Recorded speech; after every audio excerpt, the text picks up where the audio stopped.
जय हिंद दोस्तों, all can study podcast में आप सभी का स्वागत है।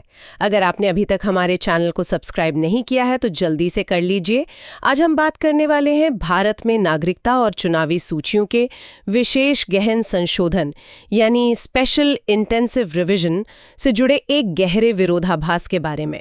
जी, हमारे पास जो स्रोत हैं वो इस प्रक्रिया के कानूनी, व्यावहारिक और यहाँ तक कि दार्शनिक पहलुओं पर भी एक गहरी नज़र डालते हैं। बिल्कुल, और आज हमारा मिशन इसी जटिल मुद्दे की परतें खोलना है। हम ये समझने की कोशिश करेंगे कि ये प्रक्रिया क्यों हो रही है, इससे जुड़े विवाद क्या है और ये भारतीय लोकतंत्र की उस बुनियाद पर कैसे सवाल उठाती है जहां माना जाता है कि हम भारत के लोग ही इस देश को बनाते हैं। तो चलिए इस गहरी पड़ताल में उतरते हैं। तो शुरू करते हैं बिल्कुल बेसिक से। ये विशेष गहन संशोधन या SIR जिसके बारे में इतनी चर्चा हो रही है, आखिर है क्या? पहली नज़र में तो ये सिर्फ वोटर लिस्ट को अपडेट करने की एक सामान्य प्रक्रिया लगती है जो समय समय पर होती है। हाँ, ऊपरी तौर पर देखें तो ये वही है। चुनाव आयोग का जो आधिकारिक तर्क है वो भी यही है। उनका कहना है कि पिछले करीब 20 सालों में देश में बहुत कुछ बदला है। बड़े पैमाने पर मतलब शहरीकरण हुआ है, लोग काम के लिए एक शहर से दूसरे शहर गए हैं। इस वजह से जनसंख्या के आंकड़ों में भारी फेरबदल हुआ है। मतलब उनका कहना है कि हमारी वोटर लिस्ट एक तरह से पुरानी पड़ गई है और उसे आज की हकीकत के हिसाब से अपडेट करने की जरूरत है। एकदम सही। लक्ष्य साफ बताए गए हैं। डुप्लीकेट वोटर्स को हटाना, यानी जिनका नाम एक से ज्यादा जगह पर है, मृत व्यक्तियों के नाम हटाना और हाँ, अवैध प्रवासियों के नाम भी सूची से बाहर करना। साथ ही ये भी सुनिश्चित करना कि हर योग्य भारतीय नागरिक का नाम सूची में जरूर हो। कानूनी तौर पर देखें तो ये प्रक्रिया संविधान के अनुच्छेद 324 और जनप्रतिनिधित्व अधिनियम 1950 के तहत की जा रही है। लेकिन यहीं पर एक सवाल उठता है, क्या चुनावी सूचियों को शुद्ध करने के लिए इतने बड़े पैमाने पर लाखों लोगों को फिर से अपनी नागरिकता साबित करने के लिए कहना, क्या ये सही है? क्या ये जरूरत से ज्यादा बड़ा कदम नहीं है? ऐसा लगता है जैसे एक छोटी सी समस्या के लिए बहुत बड़ी और मुश्किल दवा दी जा रही हो। आपने बिल्कुल सही नस पकड़ी है और यहीं से ये मामला एक साधारण प्रशासनिक प्रक्रिया से बढ़कर एक गहरे दार्शनिक सवाल में बदल जाता है। हमारे स्रोत इसी सवाल को उठाते हैं। लोग राज्य बनाते हैं या राज्य लोगों को? ये तो सोशल कॉन्ट्रैक्ट थ्योरी की सीधी सीधी याद दिलाता है, जहां हम पढ़ते हैं कि लोगों ने अपनी सुरक्षा और व्यवस्था के लिए मिलकर राज्य का निर्माण किया। और यही इस पूरी बहस का केंद्र है। सैद्धांतिक रूप से एक लोकतंत्र में लोग यानी नागरिक ही संप्रभु हैं। राज्य उनकी बनाई हुई एक व्यवस्था है। नागरिकता कोई भीख नहीं, एक मौलिक अधिकार है। लेकिन जब हम जमीनी हकीकत देखते हैं तो तस्वीर पूरी तरह से उल्टी नजर आती है। उल्टी कैसे? मतलब व्यवहार में क्या हो रहा है? व्यवहार में राज्य यह तय कर रहा है कि नागरिक कौन है। नागरिकता साबित करने का पूरा बोझ व्यक्ति पर डाल दिया गया है। यानी अगर राज्य आपकी नागरिकता पर संदेह करता है तो ये साबित करना आपकी जिम्मेदारी है कि आप नागरिक हैं। ये उस मूल सिद्धांत के ठीक उलट है कि राज्य नागरिकों की सेवा के लिए है। अब ऐसा लग रहा है मानो नागरिक राज्य को अपनी वफादारी साबित करने के लिए मौजूद हैं। और हमारे स्रोत ये भी बताते हैं कि नागरिकता तय करने का जो मूल आधार था उसमें भी धीरे धीरे एक बड़ा बदलाव आया है। जस सोली से जस सैंग्विनस की तरफ एक झुकाव देखा गया है। जरा इसे आसान भाषा में समझाइए। ये एक बहुत ही महत्वपूर्ण और गहरा बदलाव है। देखिए, जस सोली का मतलब है मिट्टी का अधिकार, यानी अगर कोई व्यक्ति भारत की धरती पर पैदा हुआ है तो उसे यहाँ की नागरिकता मिलेगी। ये एक समावेशी, एक इंक्लूसिव विचार है। वहीं जस सैंग्विनस का मतलब है रक्त का अधिकार। इसमें नागरिकता आपके जन्म स्थान से नहीं बल्कि आपके माता पिता की नागरिकता से तय होती है। तो इसका मतलब है कि अब सिर्फ भारत में पैदा होना ही काफी नहीं है। बिल्कुल। भारत धीरे धीरे जस सोली से जस सैंग्विनस की ओर बढ़ा है और ये बदलाव सिर्फ कानूनी नहीं है, ये भारत से जुड़ाव की परिभाषा को ही बदल देता है।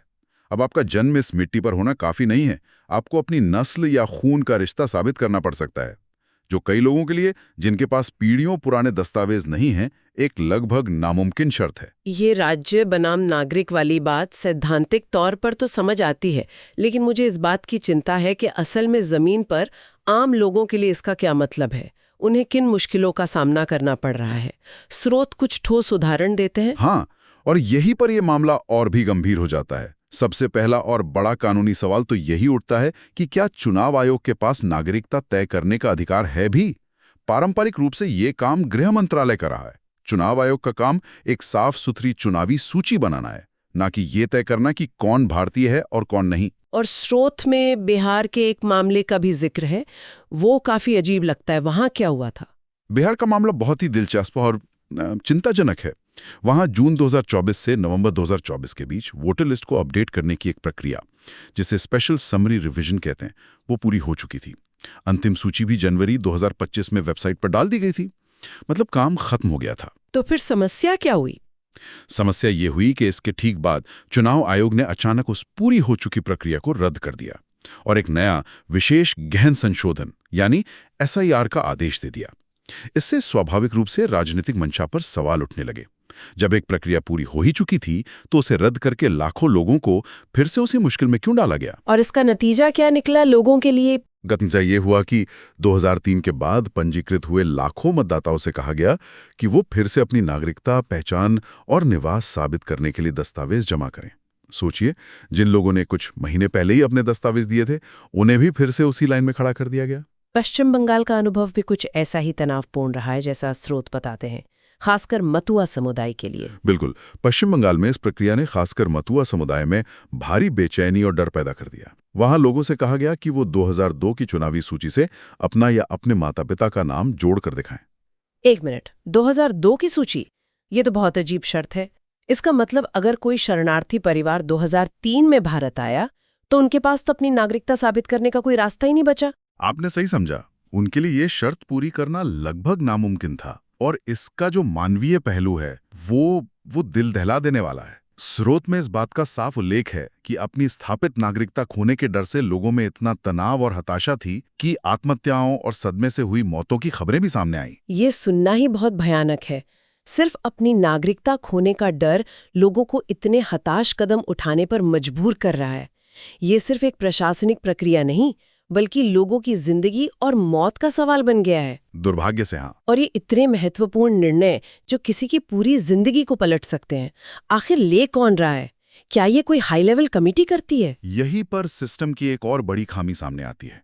ये फैसले अक्सर प्रशासनिक हायरार्की में सबसे निचले स्तर पर लिए जाते हैं। गांव का कोई क्लर्क, कोई प्राइमरी स्कूल का टीचर या कोई पुलिस कांस्टेबल। मतलब फैसला पूरी तरह से उनकी मर्जी पर होता है। पर क्या उनके पास इस तरह के संवेदनशील काम के लिए जरूरी ट्रेनिंग या समझ होती है? उन पर तो पहले से ही काम का बहुत बोझ होता होगा। यही तो चिंता की बात है। उनके पास अपार विवेकाधिकार होता है, लेकिन शायद पर्याप्त निगरानी या प्रशिक्षण नहीं होता, और काम के भारी बोझ के तले गलतियों की संभावना और भी बढ़ जाती है। एक छोटी सी लिपिकीय गलती किसी व्यक्ति की नागरिकता पर सवालिया निशान लगा सकती है। मैं यहाँ दस्तावेजों की लिस्ट देख रही हूँ, पासपोर्ट, वोटर ID, आधार, राशन कार्ड, और आप कह रहे हैं कि इनमें से कोई भी नागरिकता का पक्का सबूत नहीं है। ये तो एक ऐसे चक्रव्यूह जैसा है जिससे निकलना नामुमकिन लगे। ये बिल्कुल एक चक्रव्यूह ही है। और विडंबना देखिए, भारत में नागरिकता का कोई एक निश्चित और अकाट्य दस्तावेज है ही नहीं। हमारे पास कई दस्तावेज हैं, लेकिन हर एक के साथ कोई ना कोई लेकिन जुड़ा हुआ है। चलिए एक एक करके देखते हैं। पासपोर्ट का क्या? उसे तो नागरिकता का सबसे मजबूत सबूत माना जाता है। लेकिन जैसा कि स्रोत बताते हैं, पासपोर्ट जाली भी हो सकता है। और सबसे बड़ी बात, भारत की एक बहुत बड़ी आबादी के पास पासपोर्ट है ही नहीं, तो ये सबके लिए एक विकल्प नहीं है। ठीक है, फिर आता है वोटर ID कार्ड। वो तो लगभग हर वयस्क के पास होता है। वोटर ID कार्ड सिर्फ इस बात की पुष्टि करता है कि आपका नाम चुनावी सूची में है। ये नागरिकता का प्रमाण नहीं है। और हम जानते हैं कि इन सूचियों में गलतियां होना आम बात है। किसी का नाम गलती से शामिल हो सकता है या हटाया भी जा सकता है। और आधार कार्ड, वो तो अब हर चीज के लिए जरूरी है। आधार कार्ड पर तो साफ साफ लिखा होता है, यह निवास का प्रमाण है, नागरिकता का नहीं। इसी तरह राशन कार्ड भी आपको सरकारी योजनाओं का लाभ देने के लिए पहचान का एक दस्तावेज है, नागरिकता का नहीं। तो समस्या ये है कि आपके बटुए में इतने सारे कार्ड होने के बावजूद कोई भी एक कार्ड ऐसा नहीं है जिसे आप मेज पर रखकर कह सकें कि ये देखो, ये मेरी भारतीय नागरिकता का अंतिम प्रमाण है। तो इसका मतलब क्या है? क्या हम एक ऐसे सिस्टम में फंसे हैं जिसका कोई हल नहीं? इस प्रक्रिया को बेहतर, ज्यादा मानवीय बनाने के लिए क्या स्रोत कोई समाधान सुझाते हैं? इस चक्रव्यूह से निकलने का कोई रास्ता है? हाँ बिल्कुल। स्रोत सिर्फ समस्याएं ही नहीं गिनाते, बल्कि कई ठोस सुधारों का सुझाव भी देते हैं। सबसे पहला और जरूरी कदम है प्रक्रियात्मक न्याय को सुनिश्चित करना। प्रक्रियात्मक न्याय, इसका क्या मतलब हुआ? इसका मतलब है कि प्रक्रिया निष्पक्ष और पारदर्शी होनी चाहिए। अगर किसी का नाम सूची से हटाया जा रहा है, तो उसे इसका लिखित में कारण बताया जाना चाहिए। ऐसा नहीं हो सकता कि किसी को बस बता दिया जाए कि आपका नाम कट गया है।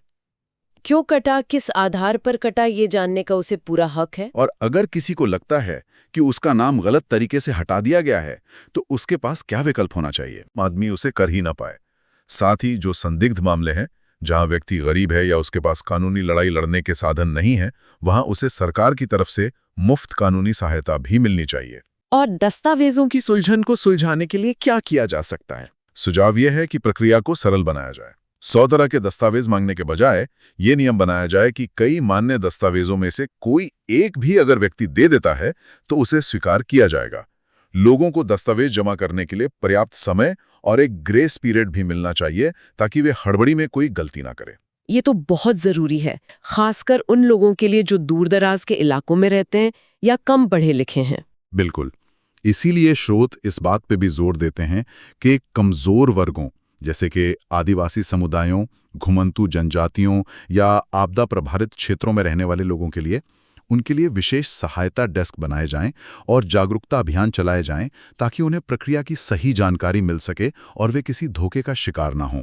क्या इन तात्कालिक सुधारों के अलावा किसी स्थायी समाधान की भी बात की गई है? हाँ, और शायद सबसे महत्वपूर्ण सुझाव वही है। एक स्पष्ट, स्थिर और सुसंगत कानून बनाने की जरूरत है। नागरिकता साबित करने के लिए एक ऐसा कानून हो जिसके नियम हर सरकार के साथ या हर कुछ सालों में न बदलें। इससे लोगों में स्पष्टता आएगी और वे भविष्य को लेकर असुरक्षित महसूस नहीं करेंगे। तो अगर हम इस पूरी चर्चा को समेटें, तो ये साफ है कि ये सिर्फ वोटर लिस्ट को अपडेट करने की एक प्रशासनिक कवायद नहीं है। ये कहीं ज्यादा गहरा और गंभीर मामला है। ये लोकतंत्र में एक व्यक्ति की पहचान, उसके सम्मान और उसके अस्तित्व के सवाल से जुड़ा है। बिल्कुल। निष्कर्ष यही है कि नागरिकता को कैसे निर्धारित किया जाता है, ये प्रक्रिया उतनी ही महत्वपूर्ण है जितनी नागरिकता की परिभाषा। राज्य और नागरिकों के बीच का ये विरोधाभास शायद कभी पूरी तरह खत्म ना हो, लेकिन इस प्रक्रिया को न्यायसंगत, मानवीय और पारदर्शी बनाना नितांत आवश्यक है। किसी भी लोकतांत्रिक व्यवस्था की असली परीक्षा इसी बात से होती है कि वह अपने सबसे कमजोर नागरिक की सुरक्षा कैसे करती है। अंततः संविधान ही हमारी रूल बुक है और उसके समानता और न्याय जैसे मूल्यों की रक्षा करना सर्वोपरि है। और आज की इस गहरी पड़ताल के बाद एक सवाल सोचना लाजमी है।